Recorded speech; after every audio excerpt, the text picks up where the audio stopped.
Hello friends good afternoon ये देखिए নহয় আজি ধুনীয়াকৈ বনাব লৈছোঁ টেঙা মাছৰ জোল। এয়া মাছখিনি ফাৰ্ষ্ট টাইমতে ধুই ল'লোঁ, তাৰপিছতে হালধি ঘঁহি মেলি বাৰীৰ পৰা আনিব গ'লোঁ এটা নেমু।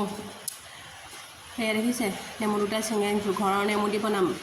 এয়া লগতে পালোঁ অকণমান ভাতকেৰেলা, তাৰপিছতে কচু, নেমু আৰু দালি দি বনাম। মানে ভাল লাগে তেনেকৈ খাই।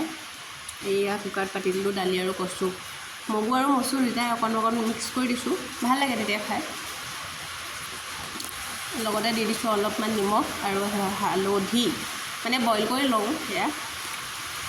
তাৰপিছতে নিমখটো মানে দি দিছোঁ আৰু মাছত, মানে হালধি দিলোঁ, নিমখ দিয়া নাছিলোঁ। হালধি দি পিনে এয়া কেৰাহীটো পাতি ল'লোঁ, তাৰপিছতে অলপ দি দিছোঁ মিঠাতেল। তাৰপিছতে তেলখিনি গৰম হৈ গ'ল, তাতে অকণমান দি দিলোঁ মেথি গুটি, তাৰপিছত দি দিছোঁ মাছ কেইপিচ। মানে অলপ ফ্ৰাই কৰি লওঁ, নহ'লে একেবাৰে ফ্ৰাই কৰি নল'লে কেঁচা কেঁচা হৈ থাকিব নহয়। আধা ফ্ৰাই কৰি লওঁ,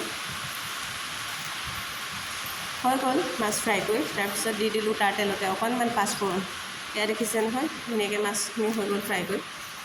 তাৰপিছতে বইল কৰি থোৱা দালিখিনি পাঁচফোৰণকণ দি পেলাই দি দিম এতিয়া। এয়া দেখিছে নহয় ধুনীয়াকৈ দি দিছোঁ একদম কচু আৰু দালি।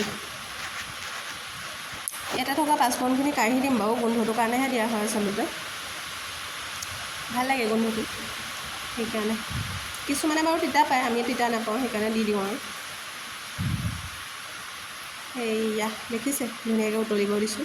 তাৰপিছতে ইয়াতে দি দিলোঁ আকৌ ফ্ৰাই কৰি থোৱা মাছখিনি। কোনে কোনে ভাল পায় জনাবচোন দেই, টেঙা মাছৰ জোল খাই, বিশেষকৈ এনেকৈ কচু আৰু টেঙা দি দিলে। তাৰপিছতে এয়া দেখিছিলে নহয় নেমু চেপি দিছোঁ, নেমু কাজি নেমু। তাৰপিছতে কাটি ল'লোঁ অকণমান ধনিয়া, এয়া দেখিছে ধনিয়া দি দিলোঁ। ধনিয়া আৰু কাজি নেমু দিলে গোন্ধটো ক'বই নালাগে আৰু ইমানেই টেষ্টি হয়, খাবলৈও ভাল লাগে, গোন্ধটোও ভাল লাগে ন। কিছুমানে বেয়া পাবও পাৰিব। তাৰপিছতে একদম খাবলৈ হৈ গ'ল মোৰ, এইটো একেবাৰে ফাইনেল লুক। অকণমান পনীয়াকৈ বনাইছোঁ কিয়নো বেছি ডাঠ হ'লে খাবলৈ ভাল নালাগে। চ' ভিডিঅ'টো আজিলৈ বাই বাই দেই।